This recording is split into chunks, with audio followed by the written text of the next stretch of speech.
kenapa sih, alasan apa yang menggerakkan kita ingin berbisnis di bidang peternakan domba?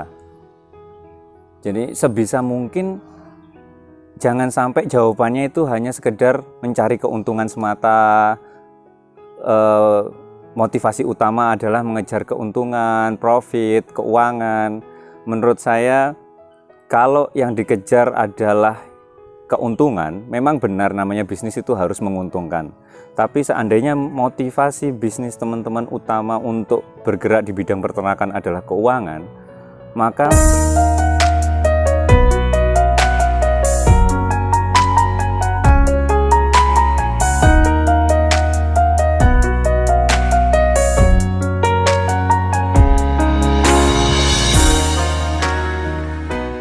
Assalamualaikum warahmatullahi wabarakatuh. Selamat datang di Garung Farm lagi teman-teman dari penonton setia Gaper. Saya Surya selaku owner dari Garung Farm. Pada kesempatan kali ini jangan khawatir teman-teman, itu tidak salah channel. Ini adalah channel Gaper yang membahas tentang peternakan kambing domba. Meskipun saat ini tempatnya ada di tanaman hias seperti yang teman-teman bisa perhatikan. Karena memang di Garung Farm ini bagian depan kami memiliki bisnis tanaman hias dan di belakangnya baru kandang. Jadi sekali-kali itu ada variasinya lah, ada variasi untuk tontonan. Jadi harapannya bisa makin antusias dalam melihat video ini. Nah, pada kesempatan kali ini saya ingin sedikit berdiskusi tentang bisnis plan peternakan kambing domba.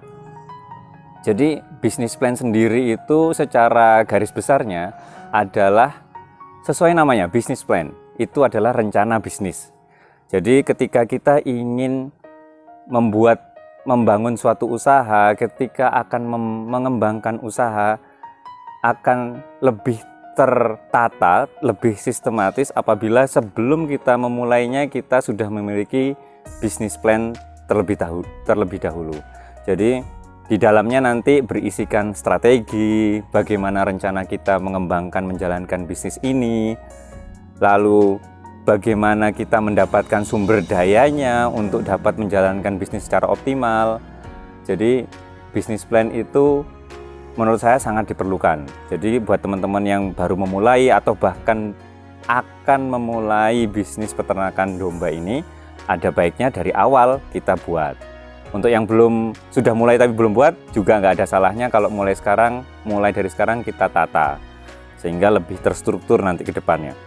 Jadi hari ini saya ingin berdiskusi tentang bisnis plan yang terutama yang sudah dijalankan oleh Garung Farm. Bisnis plan sendiri ada setidaknya 7 pertanyaan yang harus kita jawab secara pribadi. Nanti kita sama-sama buat, saya juga akan beri contohnya bisnis plan yang dimiliki oleh Garung Farm. Jadi pertanyaan pertama yang harus kita jawab sebagai pemilik bisnis adalah pertanyaan why. Jadi kenapa? Jadi pertanyaan why ini, kenapa sih, alasan apa yang menggerakkan kita ingin berbisnis di bidang peternakan domba? Jadi sebisa mungkin jangan sampai jawabannya itu hanya sekedar mencari keuntungan semata. Motivasi utama adalah mengejar keuntungan, profit, keuangan. Menurut saya, kalau yang dikejar adalah keuntungan, memang benar namanya bisnis itu harus menguntungkan. Tapi seandainya motivasi bisnis teman-teman utama untuk bergerak di bidang peternakan adalah keuangan, maka masih banyak kok bisnis lainnya yang bisa jadi pertimbangan. Misalnya kita bisa bisnis gerobakan jual kuliner kayak Pukis, anggap saja seperti itu. Pukis itu modalnya tidak terlalu besar di awal, lahannya tidak perlu luas, tidak perlu ada yang dikasih makan. Terus yang dibuat hari itu bisa langsung laku dan dapat keuangannya hari itu juga. Maka masih banyak sekali bisnis lain yang bisa dijalankan apabila motivasi terbesar teman-teman adalah uang. Jadi untuk bisa berternak kita perlu motivasi yang jauh lebih besar dibandingkan hanya keuangan saja. Jadi seperti di Garung Farm misalnya, yang ingin, kenapa sih kalau ada yang tanya, kenapa sih Sur kamu bikin bisnis peternakan ini, kok jalanin bisnis peternakan ini? Karena yang pertama kami ingin memberdayakan lahan yang ada milik keluarga besar ini agar bermanfaat secara optimal, baik buat lingkungan sekitar atau untuk, kalau kita bicara lebih umum, kita bicara tentang masalah ketahanan pangan. Karena seperti yang sama-sama kita tahu bahwa peminat dari peternak, peminat orang untuk menjadi peternak itu semakin tahunnya semakin menurun. Padahal untuk bisa memenuhi kebutuhan yang dimana penduduk semakin banyak, berarti kan kebutuhan semakin besar, tapi yang mau jadi ternak makin sedikit. Jadi kalau secara umum, secara luas, kami Garung Farm ingin juga berkontribusi di ketahanan pangan.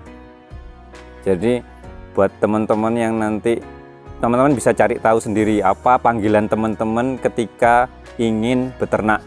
Karena harus ada alasan yang kuat, karena ternak ini bisnisnya jangka panjang, tidak bisa langsung menghasilkan minggu ini, bulan ini, bahkan mungkin baru bisa dirasakan tahun berikutnya. Itu yang harus dijawab pertama kali. Kenapa sih teman-teman pengen beternak kambing atau domba? Itu harus alasannya yang kuat dulu. Pertanyaan yang kedua, kita bergerak ke arah who sekarang.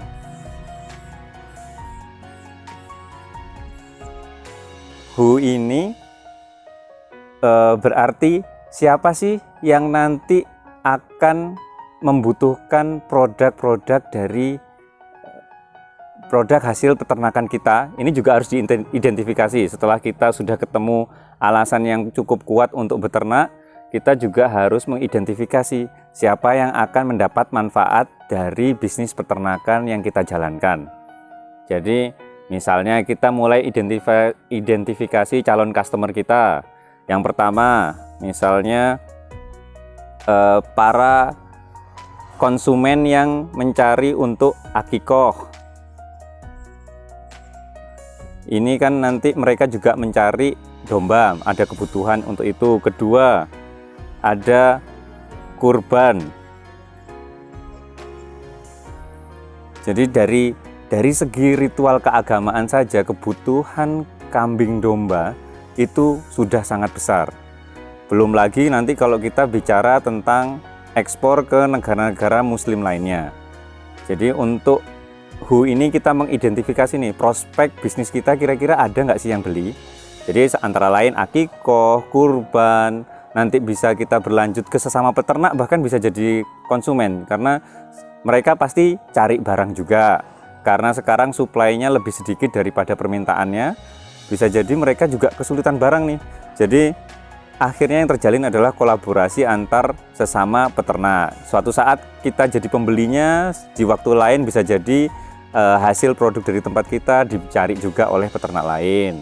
Lalu karena sekarang sudah mulai biasa ada kurban secara online, penyedia jasa online, itu juga kebutuhannya sangat besar. Kalau ini tadi kita bicara tentang konsumen akhir, itu ada juga penyedia jasanya. Lalu belum lagi kuliner kambing domba juga semakin populer, banyak kebutuhan dari situ. Sehingga untuk mengidentifikasi who itu bisa dilakukan dari beberapa cara. Misalnya baik offline maupun online. Yang offline kita bisa lihat dari pasar-pasar hewan terdekat sekitar kita. Ternak seperti apa sih yang mereka cari? Domba jenis apa sih yang ramai diperdagangkan di situ, atau kambing ataukah domba? Itu bisa diidentifikasi dengan riset pasar. Jadi lewat riset pasar itu ketahuan kita mau, sebelum memulai nanti kita udah tahu, oh pasarnya di sini lebih suka domba, ya sudah saya tak domba aja. Lalu secara itu yang offline. Bisa juga kita tanya ke pedagang sate, kuliner sekitar kita, mereka seringnya pakai daging domba apa daging kambing sih? nanti bisa didata tuh satu-satu. Nggak usah semuanya kita buat sampling aja. Oh ternyata banyakan domba nih di sekitar sini, berarti prospeknya lebih bagus buat saya adalah untuk menyediakan ternak domba. Untuk secara online sekarang juga kita sangat dimudahkan dengan teknologi. Kita bisa lihat lewat Facebook Group. Di situ sudah banyak komunitas-komunitas kambing domba, baik regional, misalnya saya di Blitar itu juga ada komunitas kambing domba sendiri dan mereka sangat aktif sebenarnya untuk jual belinya, untuk saling marketing. Nah di situ kita juga bisa lihat tuh mana sih yang ramai kira-kira di tempat kita secara regional yang sekitar. Kalau misalnya Blitar, daerah Kediri, Tulungagung, di komunitas forum-forum tadi tuh mana sih yang kira-kira ramai dan cocok buat kita. Nah kita bisa masuk juga lewat situ. Jadi kalau masalah pasar, kita bicara kan siapa yang membeli, itu berarti masalah pasar. Saya yakin bahwa kambing domba ini masih sangat prospek. Jadi saya sama sekali tidak ragu untuk terjun, meskipun kalau dibandingkan yang lain saya masih sangat pemula, istilahnya baru mulai. Saya juga tidak akan ragu terkait hal itu. Jadi kalau masalah prospeknya masih sangat prospek. Itu pertanyaan kedua. Oke, kita sekarang masuk ke pertanyaan yang ketiga. Pertanyaan yang ketiga adalah what? Atau apa? Nah, di pertanyaan sini ada dua sub pertanyaan lagi. Yang pertama itu apa sih yang sudah kita miliki sekarang yang bisa kita manfaatkan untuk membangun bisnis peternakan domba ini? Jadi misalnya untuk contoh untuk Garum Farm, kami di sini sebenarnya lahan yang sekarang dimanfaatkan oleh Garum Farm itu bukan milik saya pribadi. Jadi saya memanfaatkan lahan keluarga besar saya yang saat ini tidak produktif, yang kemarin-kemarin tidak produktif. Nah, karena melihat potensinya, lahannya juga tergolong cukup luas, saya daripada nanti saya harus nyewa, daripada nanti saya harus ngumpulin uang lagi untuk beli, sebaiknya saya memanfaatkan lahan yang sudah ada. Jadi pertanyaan pertama adalah sumber daya apa sih yang sudah kita miliki saat ini yang bisa kita manfaatkan untuk mulai bisnis beternak? Karena beternak itu tidak murah.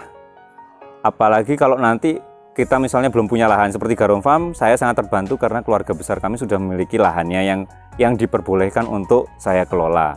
Seandainya itu harus beli dulu, otomatis akhirnya bisa membengkak nanti modal yang diperlukan. Jadi sumber daya yang Garum Farm miliki antara lain lahan.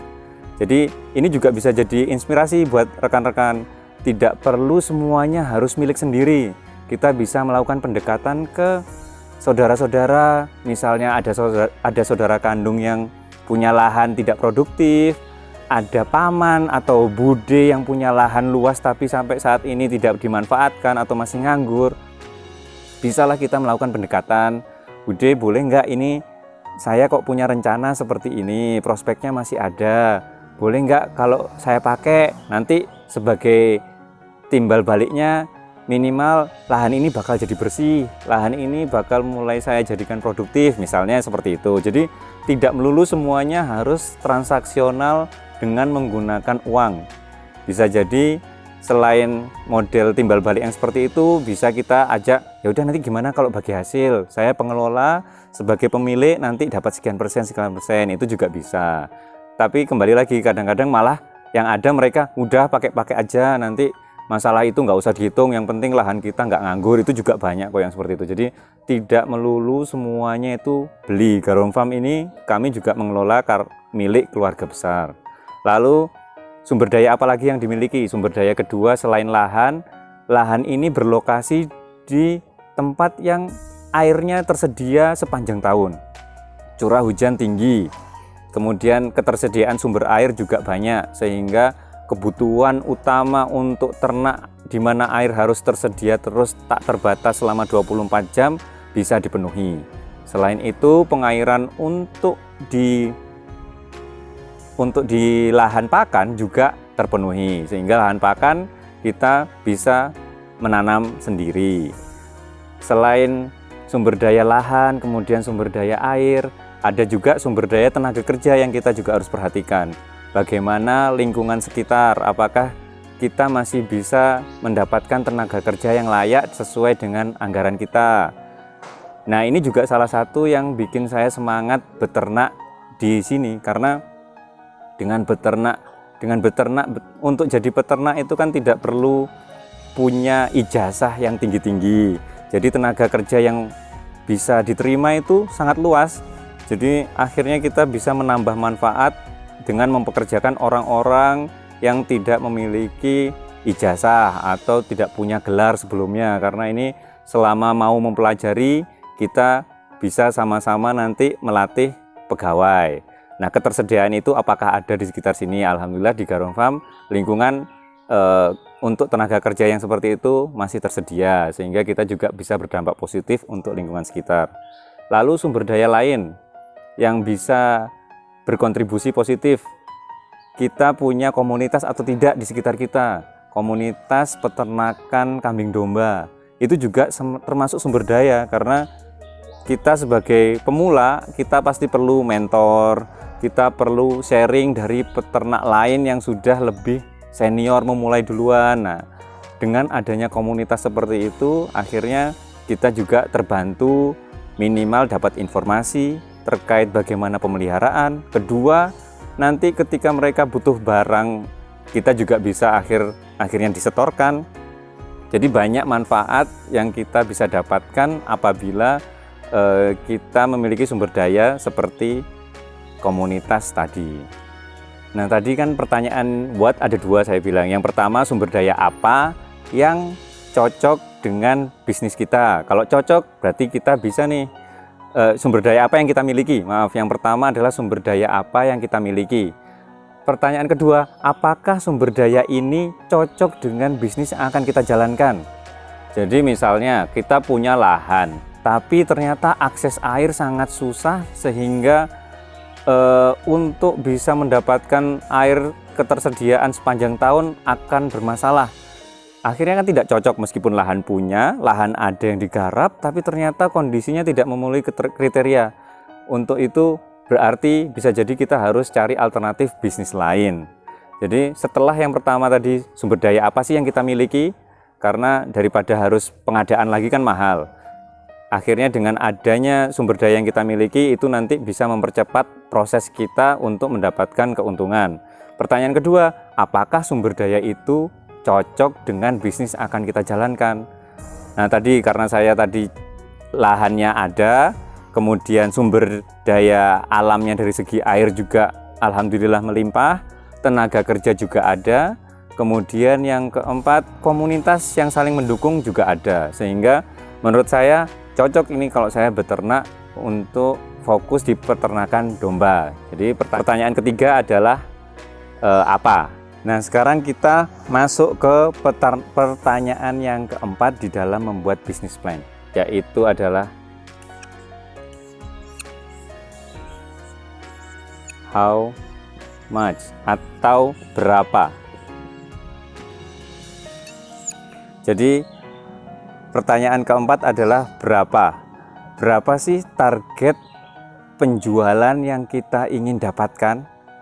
Jadi namanya bisnis seperti yang tadi sudah disampaikan, tetap orientasinya adalah keuntungan. Sehingga kita harus tahu nih, kita harus punya target seberapa besar pendapatan yang kita inginkan dari bisnis peternakan kita. Misalnya kita buat contoh, kita pengen dapat gaji UMR tiap bulan. Yang kita ambil contoh misalnya 3 juta per bulan. Anggap saja 3 juta. Nah, dari situ kan kita bisa mulai menghitung. Saya pengennya nanti targetnya nggak muluk-muluk, yang penting dapat UMR 3 juta per bulan. Dari pendapatan itu kita nanti bisa mulai cari 3 juta itu, misalnya kita anggap aja satu pejantan lepas sapih kita jual 1 juta. Berarti minimal kan kita harus punya tiap bulannya produksi 3 ekor, harus menjual 3 ekor lepas sapih tiap bulannya minimal kalau pengen dapat pendapatan 3 juta per bulan, pendapatan kotor 3 juta per bulan. Nah, dari 3 juta ketahuan 3 ekor, berarti yang harus dijual tiap bulannya. Untuk bisa menghasilkan 3 ekor, nanti kan kita juga mulai berhitung berapa sih indukan yang harus saya miliki supaya menghasilkan 3 ekor. Misalnya anggap saja untuk bisa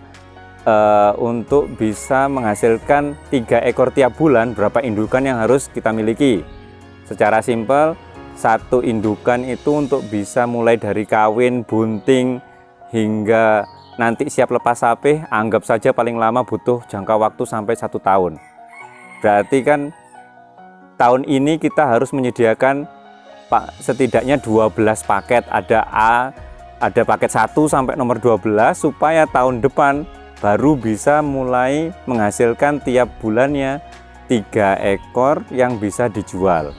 Nah, dari sini juga kita lihat bahwa peternakan itu jangkanya sangat panjang. Makanya saya di sini ingin menyampaikan hal-hal yang sifatnya realistis, di mana sebelum beternak itu kita benar-benar harus siap mental maupun mindset kita bahwa yang namanya beternak itu sifatnya maraton, di mana tidak hari ini didapat, di hari ini dibeli langsung bisa menghasilkan pada minggu berikutnya, bahkan bisa sampai setahun dari sini. Jadi kita harus mulai dari target penjualan berapa yang ingin didapatkan, nanti dari situ berkembang ke arah berarti indukannya berapa, berarti modal yang diperlukan nanti berapa sih untuk bisa mendapatkan target tersebut. Itu yang pertanyaan keempat. Sekarang kita masuk ke pertanyaan kelima. Pertanyaan kelima ini adalah tentang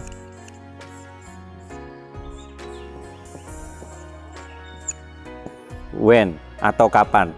Jadi setelah tadi kita menghitung berapa sih yang kita harapkan dari hasil peternakan ini, kita sekarang membicarakan tentang kapan kita bisa menerima atau menikmati hasil dari investasi kita di awal tadi. Seperti yang saya bilang tadi bahwa untuk beternak domba itu jangka waktunya sangat panjang, sifatnya itu maraton. Jadi bukan seperti sprint yang dalam waktu dekat sudah sampai finish.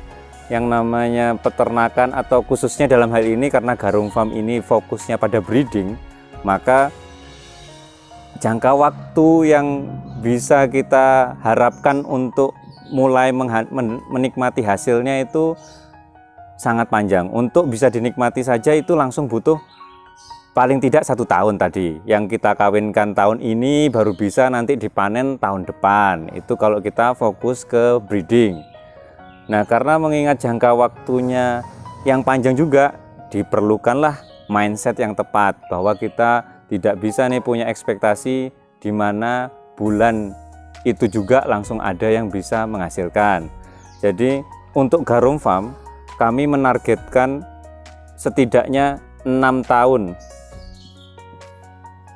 6 tahun kami baru bisa mulai menikmati hasil dari investasi yang dilakukan. Karena fase dari beternak atau breeding itu setidaknya ada 3. Fase pertama di mana ternak makan manusia. Fase-fase itu di mana kita masih terus nyetori modal, terus kita suplai keuangan dari kita karena memang belum ada yang bisa dijual karena kita fokus untuk mengembangkan aset. Jadi fase pertama adalah fase di mana ternak makan manusia. Lalu setelah berjalan nanti ada fase di mana ternak makan ternak itu sendiri, yang artinya adalah usaha ternak kita sudah mulai bisa membiayai dirinya sendiri. Jadi hasil penjualan kambing domba itu sudah bisa membiayai operasionalnya. Lalu fase paling akhir yang dimana kita bisa mulai menikmati, dimana manusia bisa mulai makan ternaknya, itu dimana kita baru bisa merasakan hasilnya. Nah, Garung Farm di fase mana? Garung Farm ini sekarang berjalan setidaknya 3 tahun. Ini kami masih berada di fase dimana ternak makan ternak. Jadi setidaknya modal ini sudah biaya operasionalnya sudah bisa di cover oleh hasil operasional peternakan ini sendiri. Jadi ini pertanyaan yang nomor 6 di mana kapan kita ingin mulai menargetkan menikmati hasil dari investasi kita. Nah, kita sekarang masuk pertanyaan terakhir, yaitu pertanyaan nomor 7.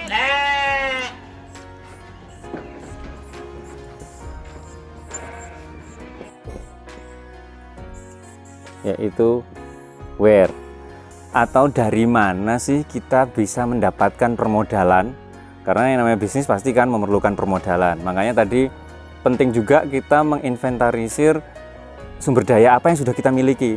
Hal itu akan mempermudah kita, memperingan kita untuk menambahkan modal ke depannya. Karena kalau sudah ada sumber daya yang sudah dimiliki, berarti kita tidak harus benar-benar mulainya dari nol. Nah, modal ini kita bisa dapatkan dari mana? Apakah kita kerja sambilan, jadi ternak ini masih dianggap sambilan, sehingga kita punya pekerjaan tetap, tapi juga di rumah ada sambilannya, yaitu peternakan, sehingga modal itu didapat dari hasil kerja kita tiap bulannya. Itu bisa salah satu alternatif. Kalau Garum Farm sendiri, karena saya dulu adalah pegawai, maka untuk modal awal itu saya mulai dari tabungan saya waktu jadi pegawai itu, ditambah lagi ada tambahan dana dari keluarga besar juga, sehingga kami bisa memulai dan fokus full time untuk di peternakan ini. Jadi nanti teman-teman juga bisa berkreasi nih, banyak macam-macam cara untuk bisa mendapatkan permodalan ini. Tadi kita lihat bisa lewat dari hasil kerja, sehingga awalnya peternakan ini masih dibuat sampingan.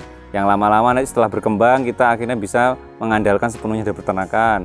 Atau kalau tadi teman-teman sudah bisa menjawab 6 pertanyaan sebelumnya dengan secara solid, kita bahkan bisa mulai ngajak teman kita nih yang punya kelebihan dana untuk menjadi investor.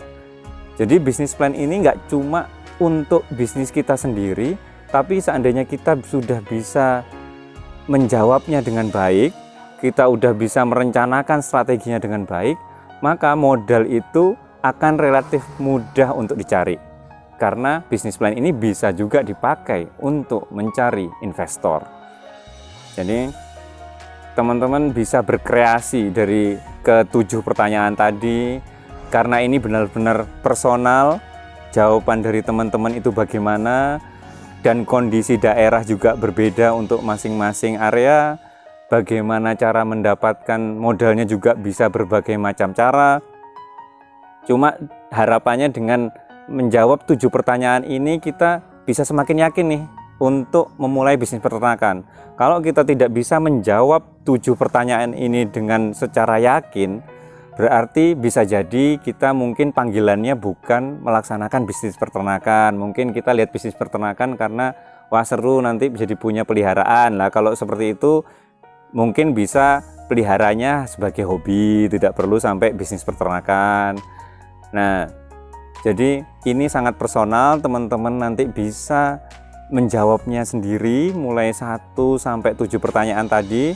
Nanti buat teman-teman yang tertarik berdiskusi lebih jauh, bisa menghubungi saya di 0812 1819 5179, atau yang ada di daerah sekitar sini silahkan mampir ke Garum Farm. Bisa dicek di map, diketik aja Garum Farm. Insya Allah satu-satunya yang namanya Garum Farm cuma yang ada di Blitar ini, di daerah Combong, Kelurahan Garum, Kabupaten Blitar. Jadi nanti kalau pengen diskusi lebih lanjut, monggo kita bisa ngobrol, kita bisa sharing lagi, kita bisa secara detail lagi diskusi lebih jauh. Atau nanti buat yang tertarik pengen dapat template-nya, nanti bisa kontak saya. Nanti insya Allah bisa saya kirimkan bentuk PDF-nya untuk teman-teman isi sendiri. Jadi untuk saat ini, pada kesempatan saat ini, saya kira untuk bisnis plan sudah cukup. Nanti buat yang lebih jauh tertarik bisa langsung kita ngobrol. Sekian dari saya, terima kasih banyak udah mampir ke Garum Farm. Wassalamualaikum warahmatullahi wabarakatuh.